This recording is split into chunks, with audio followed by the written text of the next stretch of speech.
अस्सलामु अलैकुम वरहमतुल्लाहि वबरकातुहू। अल्हम्दुलिल्लाहि रब्बिल आलमीन वस्सलातु वस्सलाम अला नबीना मुहम्मदिन व अला आलिहि व सहबिहि अजमईन, अम्मा बाद। मोहतरम नाज़रीन कराम, हम आपके सामने आज एक मसले को पेश करेंगे। मसला है नमाज में जलसे इस्तराहत और जलसे इस्तराहत के बाद रकात के लिए उठने का तरीक़ा। अल्लाह से दुआ करे जो बातें सही अहादीस की रोशनी में मिले, अल्लाह हम तमाम को उसने अमल की तौफीक अता फरमाए। सबसे पहली बात आपको ये जानना है, जलसे इस्तराहत किसे कहते हैं। नमाज के अंदर जलसे इस्तराहत कहते हैं कि जब आप एक रकात मुकम्मल कर ले, यानी एक रकात के 2 सजदे मुकम्मल कर ले, 2 सजदे मुकम्मल होने के बाद आपको दूसरी रकात के लिए उठना होता है। दूसरी रकात के लिए उठने से पहले दूसरा सजदा मुकम्मल करने के बाद थोड़ी देर के लिए इत्मीनान से बैठ जाए, इसे कहते हैं जलसे इस्तराहत। और यही तरीक़ा तीसरी रकात मुकम्मल करने के बाद चौथी रकात के लिए उठने से पहले थोड़े लम्हे के लिए बैठने का नाम जलसे इस्तराहत है। और इसी के साथ साथ जलसे इस्तराहत के साथ साथ आपको अगली रकात के लिए उठना है। तो कैसे उठेंगे? तो आप अक्सर आवाम को देखेंगे वो घुटनों के बल उठ जाते हैं, और बाज़ लोग अपने हाथों को रानों के ऊपर रखकर उड़ते हैं। ना वो जलसे इस्तराहत करते हैं और ना ही उनको उठने का सही तरीक़ा मालूम है। इंशाअल्लाह चंद बातें इस ताल्लुक़ से आपके सामने पेश की जाएगी। सबसे पहले हदीस जो हमें मिलती है वो बुखारी की है। इस हदीस को रिवायत करने वाले मशहूर ताबई हज़रत अबू अय्यूब सख्तियानी रहमतुल्लाह अलैह हज़रत अबू क़िलाबा से बयान करते हैं, और इनका शुमार किबार ताबईन में होता है। और हज़रत अबू क़िलाबा कहते हैं कि एक मरतबा हमारी मस्जिद में साहबी रसूल मालिक इब्न हुवैरिस रज़ियल्लाहु तआला अन्हु तशरीफ़ लेकर आए और उन्होंने नमाज़ पढ़ी। नमाज़ पढ़ने के बाद हमसे मुखातब होकर कहा कि मेरा मकसद यहाँ पर नमाज़ पढ़ना नहीं था, बल्कि आप लोगों को दिखाना यह था कि अल्लाह के नबी सल्लल्लाहु अलैहि वसल्लम नमाज कैसे पढ़ा करते थे। सहाबा इकराम ने अपने शागिर्दों को नमाज पढ़ने का तरीक़ा सिखाया है कि अल्लाह के नबी सल्लल्लाहु अलैहि वसल्लम कैसे नमाज पढ़ा करते थे। हज़रत अबू अय्यूब सख्तियानी कहते हैं, अय हज़रत अबू क़िलाबा, ज़रा हमें बताइए उस साहिब रसूल का नमाज का तरीक़ा कैसा था। तो हज़रत अबू क़िलाबा कहते हैं कि उनका तरीक़ा हमारे शेख हज़रत अम्र इब्न सलीमा रज़ियल्लाहु तआला अन्हु की तरह था। ये सब हज़रत अम्र इब्न सलीमा के ये शागिर्द थे। कहते हैं कि दोनों सहाबा इकराम के तरीक़े जो है अल्लाह के नबी के मुताबिक थे और इनमें कोई फ़र्क नहीं था। तो हज़रत अबू अय्यूब सख्तियानी रहमतुल्लाह अलैह नमाज का एक हिस्सा बयान करते हुए कहते हैं, हमारे शेख यानी हज़रत अम्र इब्न सलीमा तमाम तकबीरात को मुकम्मल करने के बाद क्या करते थे? कहते हैं व इदा रफ़ा रअसहु अनिस सजदति सानिया, यानी पहली रकात मुकम्मल करने के बाद उसका दूसरा सजदा मुकम्मल होने के बाद क्या करते? जलसा, बैठ जाते। दूसरी रकात को उठने से पहले दूसरा सजदा मुकम्मल करने के बाद बैठ जाते, आराम से बैठ जाते, इसे कहते हैं जलसे इस्तराहत। फिर उसके बाद दूसरी रकात के लिए उठने का तरीका क्या था? कहते हैं वातमद अल अर्ज़ सुम्मा क़ामा, जमीन का सहारा लेते हुए फिर आप ठहर जाते। इस हदीस पाक के अंदर अगर आप देखेंगे तो आपको 2 चीजें मालूम होती हैं। एक तो आपको जलसे इस्तराहत करना है दूसरी रकात के लिए उठने से पहले, या चौथी रकात के उठने से पहले आपको दूसरा सजदा मुकम्मल करने के बाद आपको बैठना है, इत्मीनान से बैठना है। फिर उसके बाद कैसे उठना है? जमीन का सहारा लेते हुए उठना है। इस हदीस को नकल करने से पहले इमाम बुखारी रहमतुल्लाह अलैह ने एक बाब बांधा है, वो जरा सुनने के लायक है।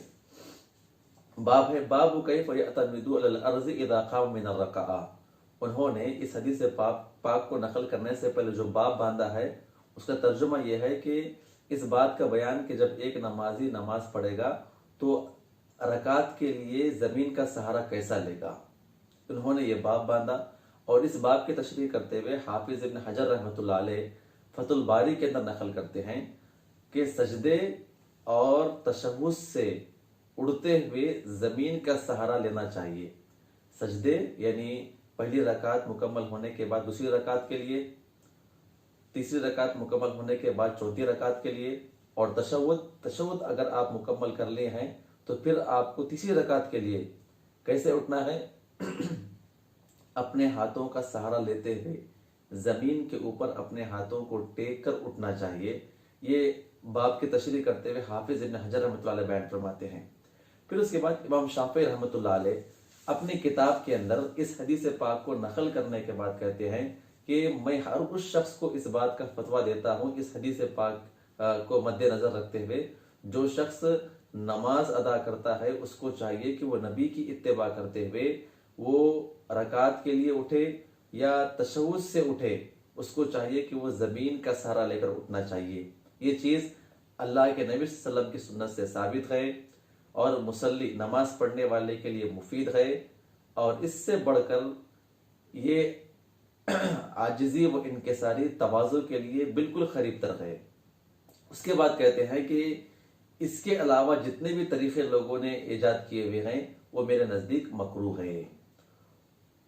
इन तमाम आसार और उलमा इकराम की बातों से बात हमें मालूम होती है कि नमाज में पहली रकात और तीसरी रकात के बाद आपको जलसे इस्तराहत करनी है।